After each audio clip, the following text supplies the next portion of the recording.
Okay, so I'm going to do a little rework here. This is my Apple IIc's been all pulled apart. And what I've determined, as you saw in the previous video, was that the app test, alternate memory test, crashed when I ran it on this board. Well, I wasn't really sure if the test had an issue or the memory was bad. So I ended up porting my 6502 memory test to run on the alternate memory bank in an Apple IIe or Apple IIc, which was actually a considerable amount of effort. And I was able to get that test on a floppy and load it in, run it on here, and I found that the second least significant bit of the alternate memory has an error at location B3B, and it's actually got a stuck bit. So the problem with app test is it couldn't tell you which RAM was in error. Through a lot of effort, I ported that 6502 memory test over, and I determined that it's the second RAM chip. Pulled this thing apart, which was fairly easy, although the plastic case was very nerve-wracking getting the plastic case apart. But I found a website that showed how it was supposed to be done, and I pulled it apart. Pulled all the pieces out, the power supply, the floppy disk, and the keyboard, and so now I've got the logic board. There's the alternate memory bit, the second bit, which would be this chip here at F11, and it's nicely labeled on the silk screen, which is the main memory and which is the alternate. And assuming that silk screen's right, I'm just going to dive right in and pull this RAM chip out. Now, one thing about pulling chips out of boards is you got to be very careful that you don't damage the PCB. So I always use a temperature controlled soldering iron, which I set at a fairly low temperature so I don't damage the board. Now it looks like they got the legs bent over on this, which is going to make it a little more complicated. So 0, 1, 2, 3, 4, 5, 6, 7, 0, 1. So it's this chip right there. So that's this guy right here. It's interesting. So usually, maybe a wastebasket. Usually the hardest pins to get out are the power and ground pins because there's more mass to melt. So let me just double check. So this is address alternate RAM 1. So that would be this guy here. So let me just take a middle pin of a chip. I've got my solder sucker here. And that came off very nicely. So let's go down the line here.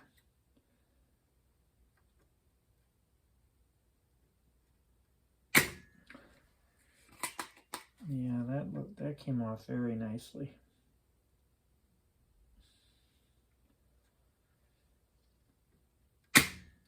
The reason why you want to use a temperature controlled soldering iron is if you go too hot, you'll actually melt the substrate or the epoxy in the PCB, and once that happens, the traces will delaminate and come up. So I suppose I could have got one of those mechanical solder suckers, but I just don't do enough of this to justify. Oh, I didn't get that one. Let's go here. Yeah, I didn't get that one. Let me try a different one. So now I'm going to switch hands. Now, one thing that's complicated a little bit is these pins are bent over. These are Apple branded RAM chips, but they're made by Micron, and I've had I believe Apple also used similar chips in the early 128K Macintoshes, and I've repaired a couple of those with bad RAMs. So they fail quite often. Now, fortunately, they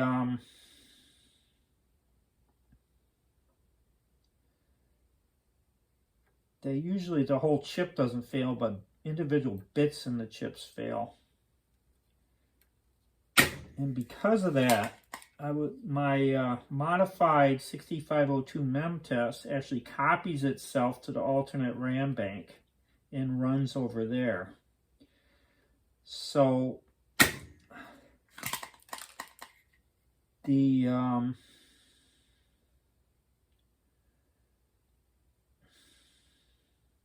if the whole chip had failed, the memory test wouldn't actually run over there.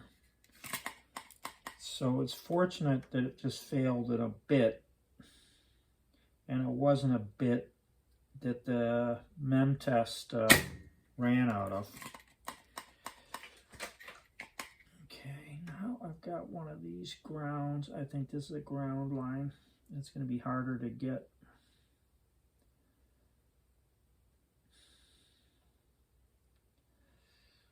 Oops, I'm on the wrong chip.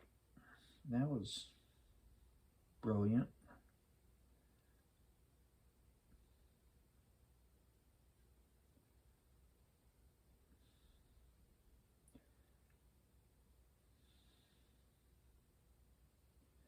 I will turn up the temperature a little bit if I can't get it out, but I won't turn it up much.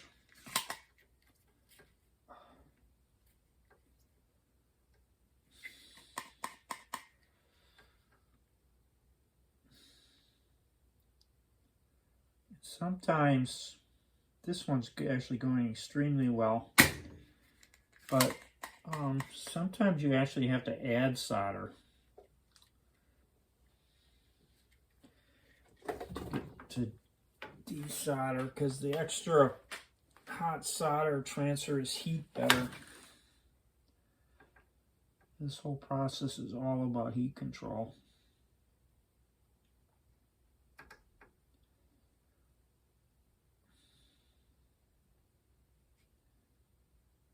It looks like it melted, so nice. I wonder if this is a 2-layer board. The Macintoshes were 4-layer boards, so the power and ground are much harder to unsolder. But this is going remarkably well.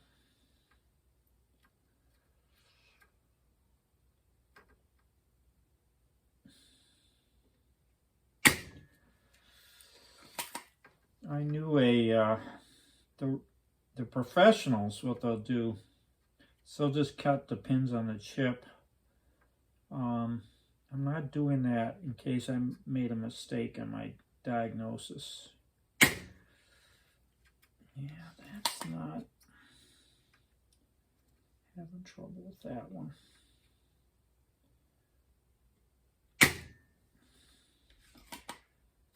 Yeah, so here's a case. If you have a little bit of trouble, just add a little more solder. It'll help get the heat down there better.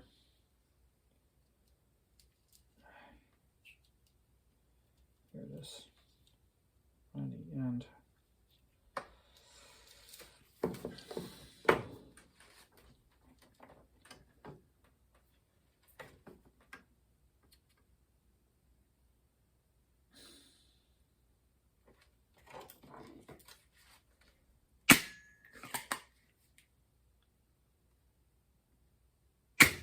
And did it.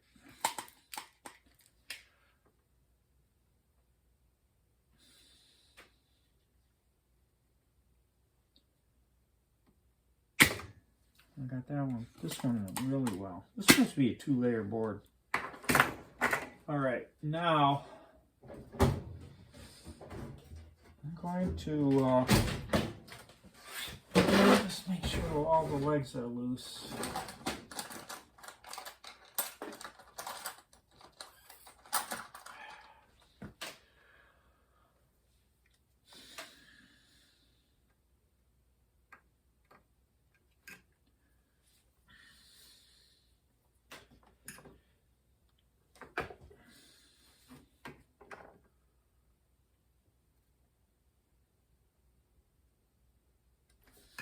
Actually, let me go from the other side.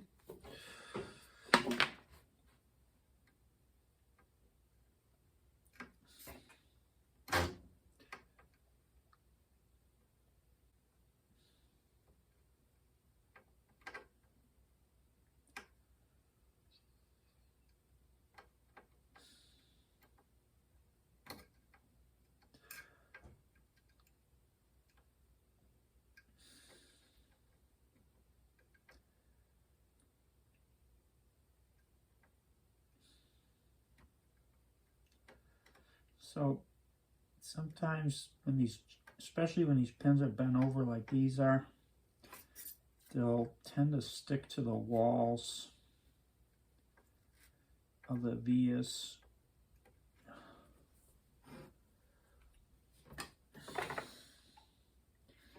I guess I'm trying to save this chip, but like I said, this was like a professional environment. They just cut the legs, which makes it much easier to pull the legs out of the holes.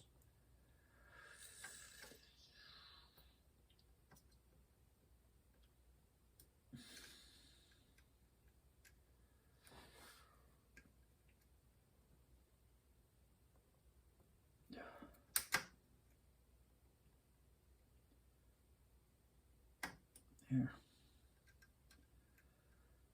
Okay.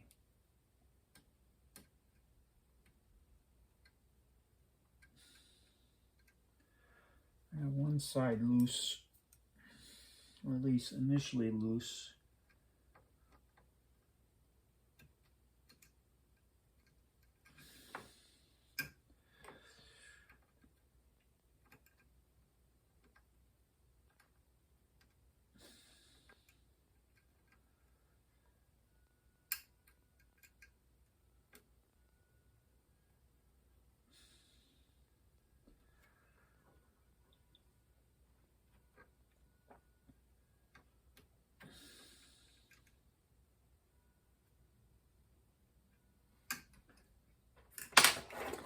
Extra solder on there.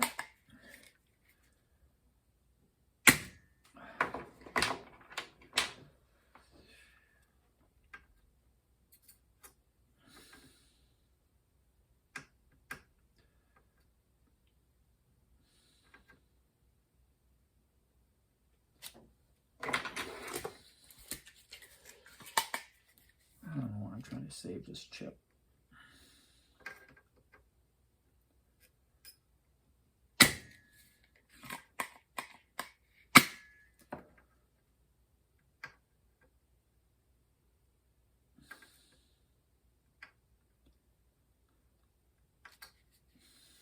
Okay.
Yeah, they're still a little stuck to the walls.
I got it.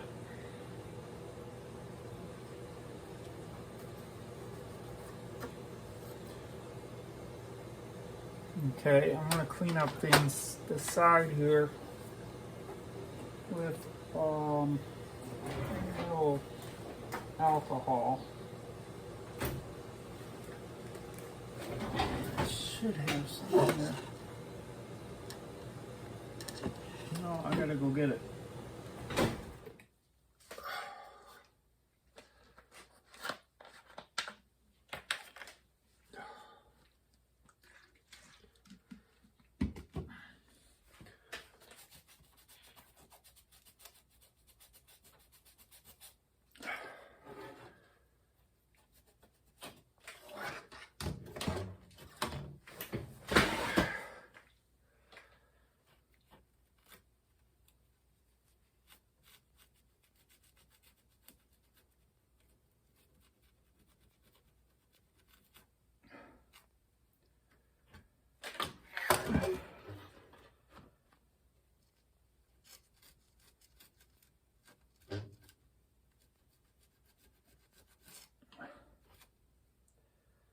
Okay, now let's find this replacement RAM chip.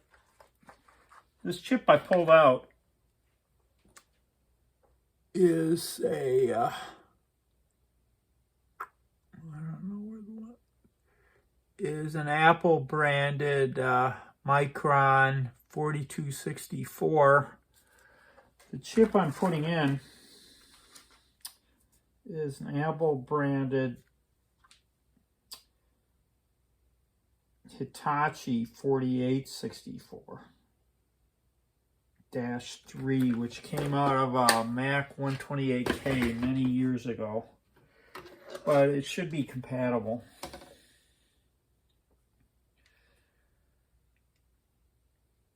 And so the holes are nice and cleaned out. It's actually Hitachi branded with an Apple stamp on it, where the original was Micron with a Apple stamp on it. So what I'll do is I'll solder two corners, and then I'll make sure it's seated correctly, and then I'll solder the rest. So I got the orientation right. These are 64K bit by 1 DRAMs, kind of an industry standard for the time. So I'll do a couple that are not on the power and ground. So I'll just put one there, one there. Then I'll kind of push it in with my thumb. Make sure it's seated all the way. Each of the corners. Check it. It looks good. I'll just go do the rest.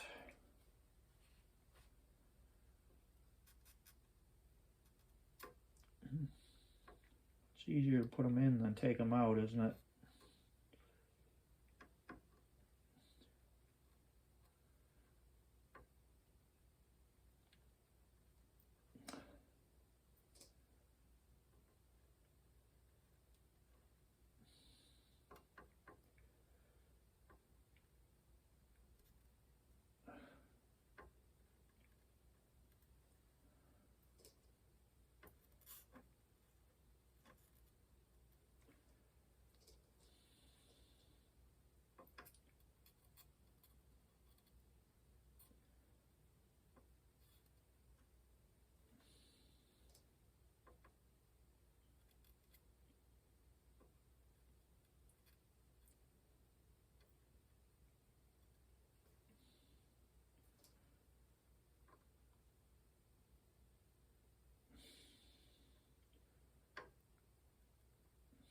It's actually pretty easy to take them out if you just cut the legs.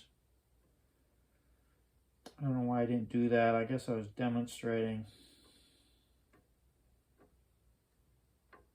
Make sure I got a nice TP of solder on each of these legs.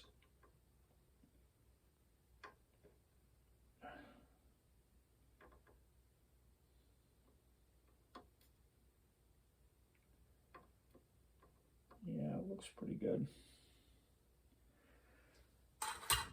Okay.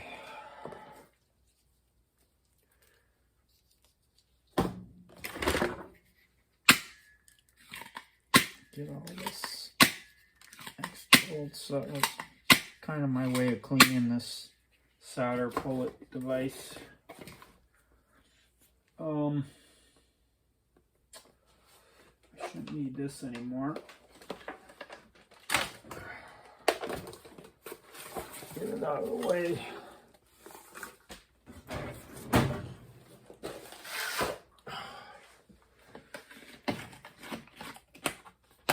I am going to need to clean this a little, just to make it look a little nicer.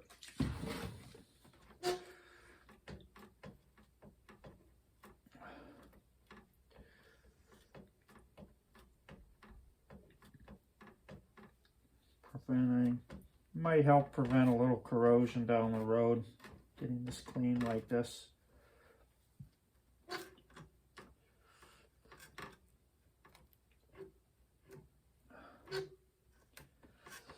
Now I gotta put this back together and hope there's no other ram bits in here. One shortcoming of that test is it stops when it hits an error. So if there's a second error, it won't report it. Now, that's fairly easy to fix. And I believe my 8008 version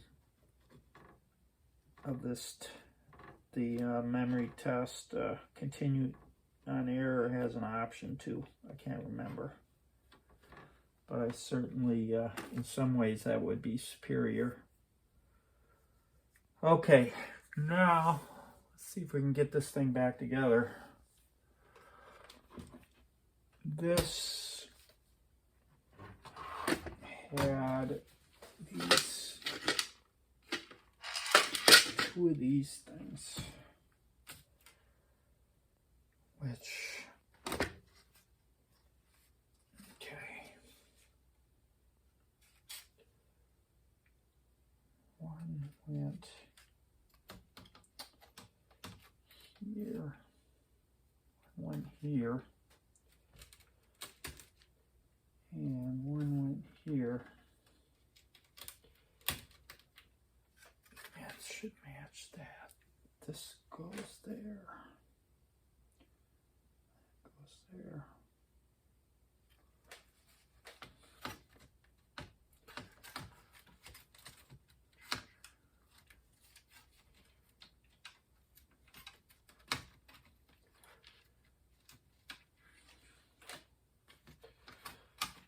These old plastic cases, God, they make you so nervous to work on them.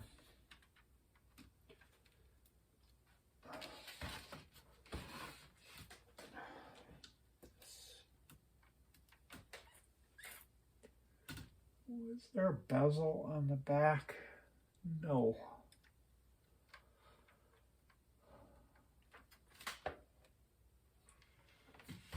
So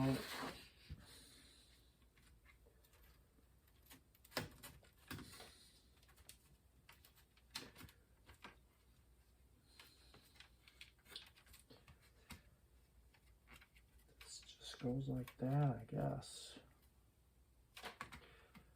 Or does this thing go on top? Doesn't feel right. Yeah. Okay. I think these things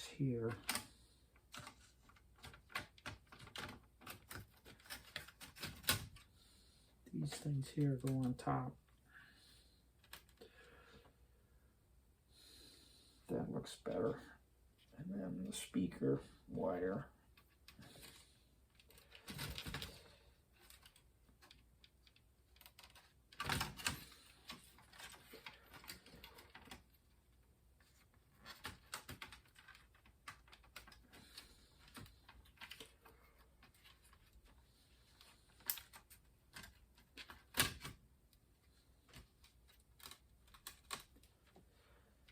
Looks like that.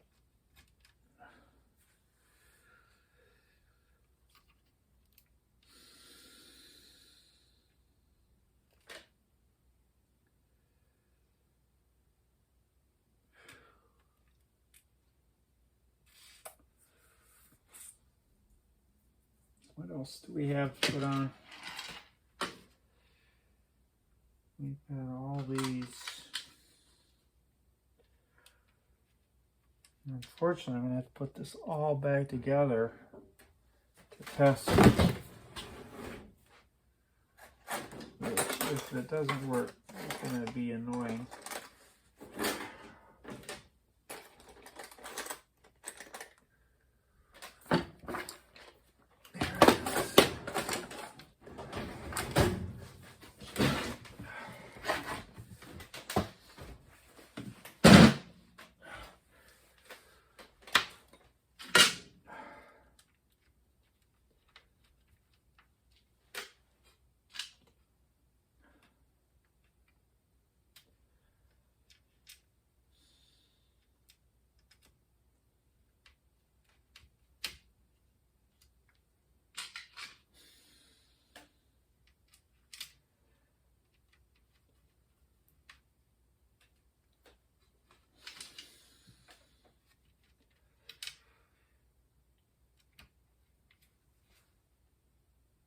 Did I? Yep.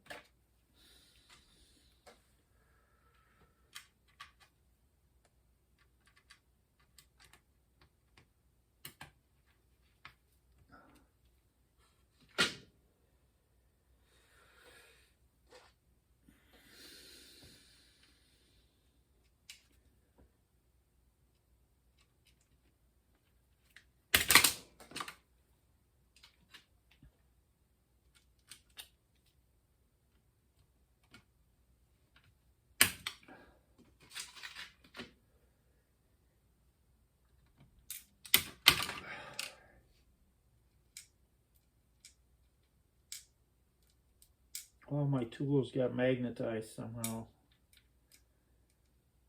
And sometimes that's a pain, sometimes it's a help.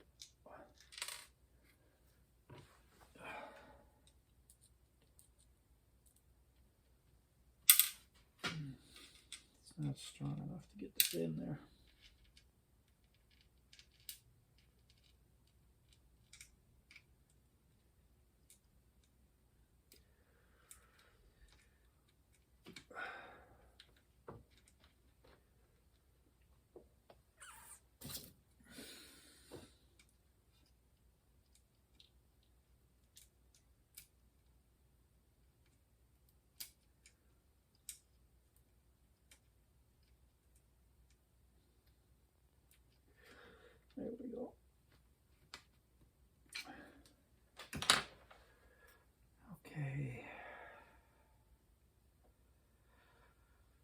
see, what am I missing?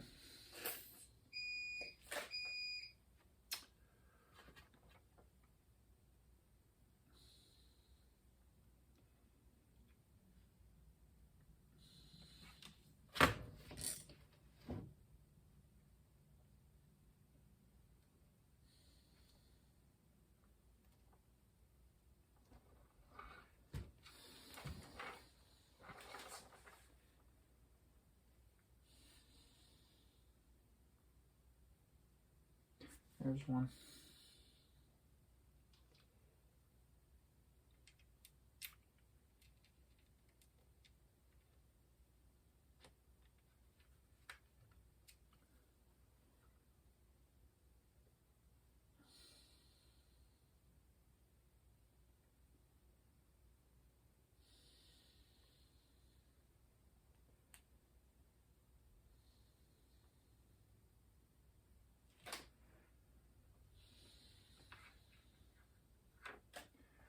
Oh, what other pieces do I have?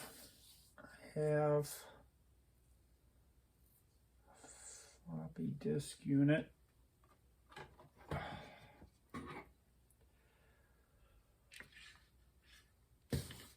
And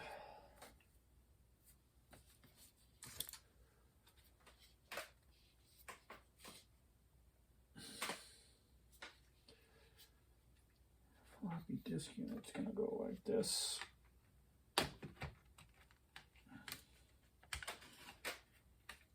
That's pretty straightforward.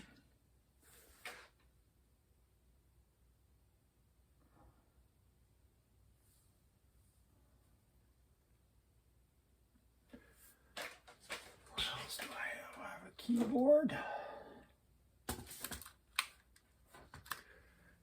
And a handle.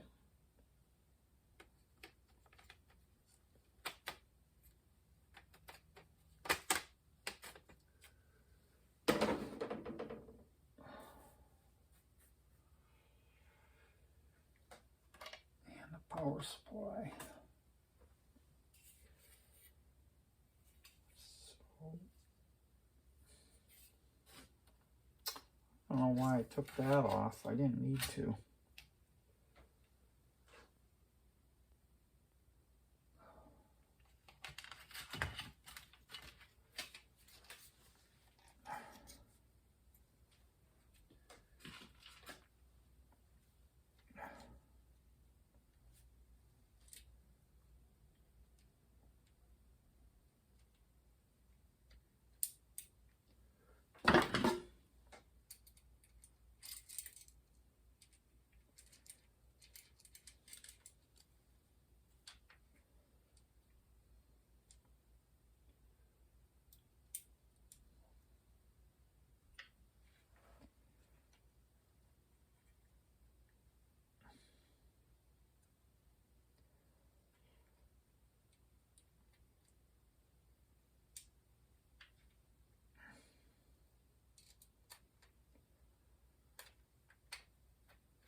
Now, I think I'm going to put the power supply on first.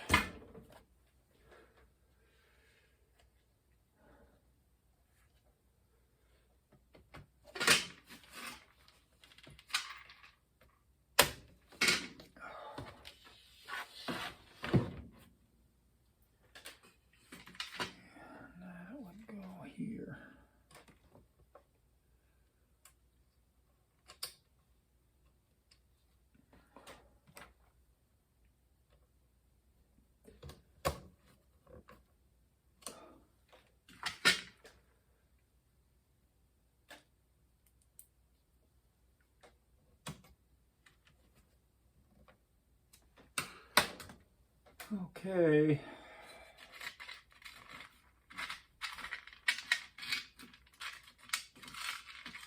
Looks like I got the right number of screws left. So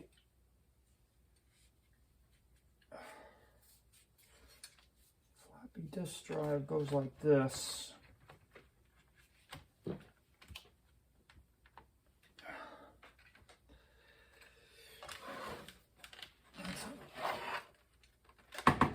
Screws in at the bottom with these machine screws.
Plug the connector on correctly.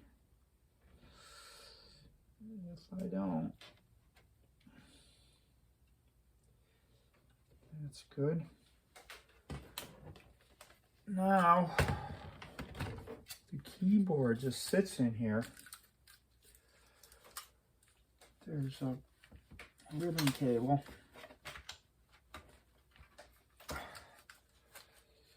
You know what, I'm gonna, before I put the top on, I'm gonna test this thing.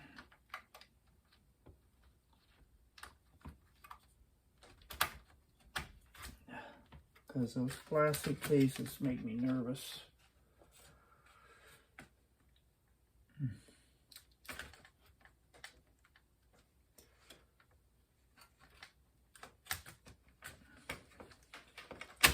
How's that? This thing's got everything on but the top of the case. So I should be able to test it. So this power supply needs to be plugged in, and this end needs to plug in. Top. Oh, it was on. Let's put the screen on.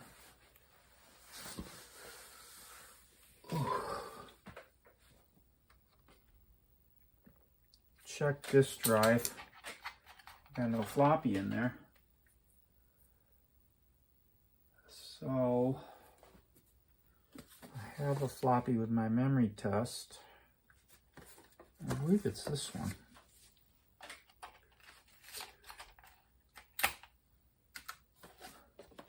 So I'll reset.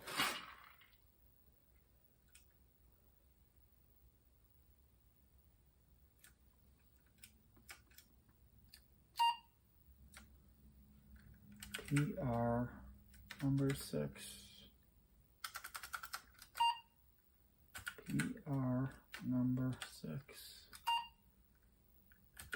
Oh, this thing. It's had the other keyboard on.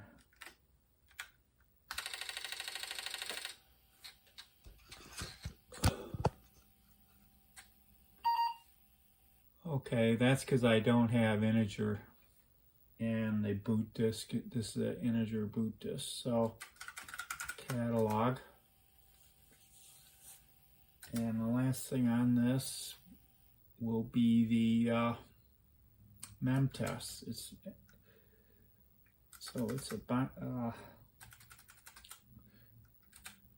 B-load MT -2C A $0800 L $15A. Okay, call minus 151. Now, you start it, what I was running was I was starting it at address A and running it to BFFF.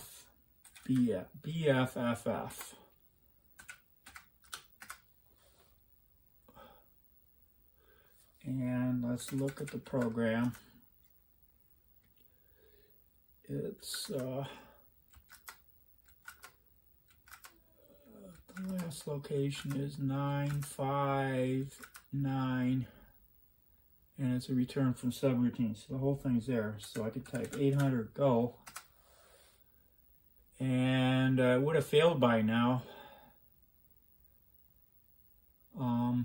The funny thing about this test is because I copied it to the second bank of DRAM, it doesn't report to the screen every time it finishes a pass.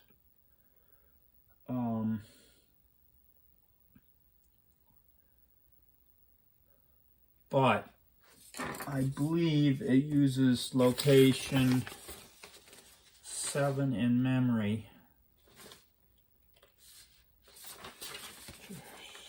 to record the pass count.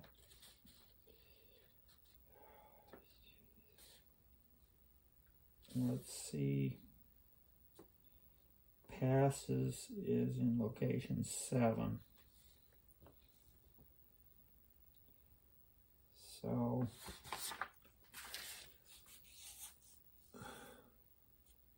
$800 go. But this looks good. We have a successful repair. I will break it.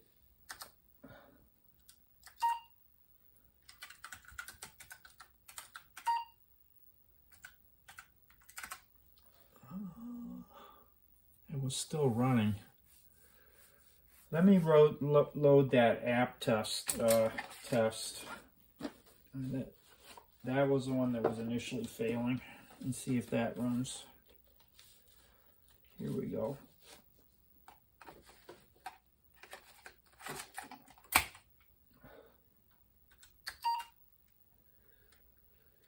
Ooh. PR number 6.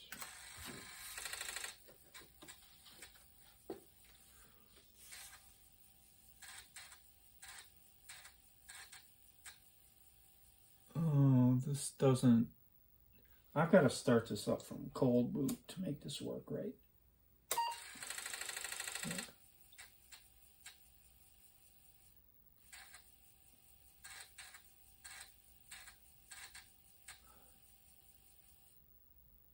Auxillary RAM card test, D.